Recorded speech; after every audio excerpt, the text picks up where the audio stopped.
Samantala, mga kababayan natin sa Negros Oriental, naka-alerto ngayon hindi lang sa pag-alboroto ng Bulkang Kanlaon, kundi maging sa matitinding pagulan at dulot ng Bagyong Hener at Habagat. Ang sitwasyon doon, alamin natin sa sentro ng balita ni Ryan Lesigas live. Aljo, simula nung dumating tayo dito sa Canlaon City kagabi ay walang tigil na yung pagbuhos ng ulan. Yan ngayon yung minomonitor ngayon ng lokal na pamahalaan ng Canlaon City dahil bukod doon sa posibilidad ng pagsabog ng Bulkang Kanlaon, posible din yung mga pagbaha at yung lahar flow mula sa bulkan. Patuloy ang pagtaas ng bilang ng bakwit dito sa Canlaon City kasunod ng patuloy na pag-aalboroto ng Bulkang Kanlaon.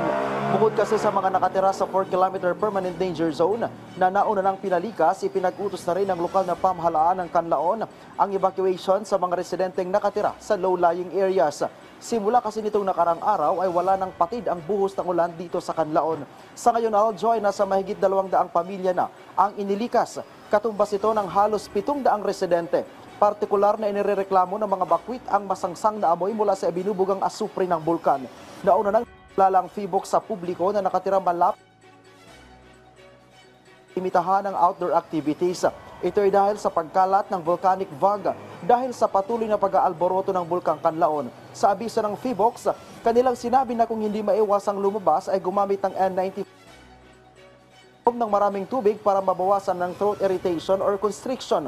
Tuloy din ang pamamahagi ng tulong pinansyal ng lokal na pamahalaan ng Canlaon sa mga apektadong residente. 500 piso, Aljo, ang natatanggap ng bawat bakwit na may edad 18 pataas. Ang ilang residente hindi na alam kung paano babangon kasunod ng epekto ng pag-aalboroto ng bulkan. Karamihan daw kasi sa kanilang pananim, sinira na ng ashfall at sa ulan dulot ng sama ng panahon.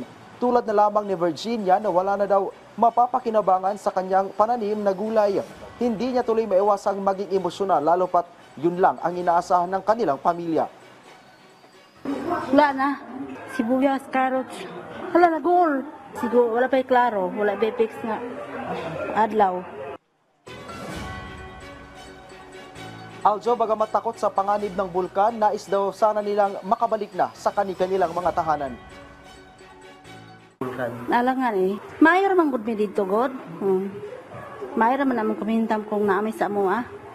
Ya, tungod lang kay among bukid nang namatay mga kahoy tungod sa abo. Na ang kwan ni Mayor nga kinang mandatory ang bakwit kay basi magsige og linog mubungkag ang bukid. Matamukan mi. Aljo, hanggang sa mga oras na to, makikita mo dito sa aking likuran, tuloy yung pagbuhos ng malakas na ulan. Mas malakas na ito ngayon kung ikukumpara natin simula nung mga oras na dumating tayo dito kagabi.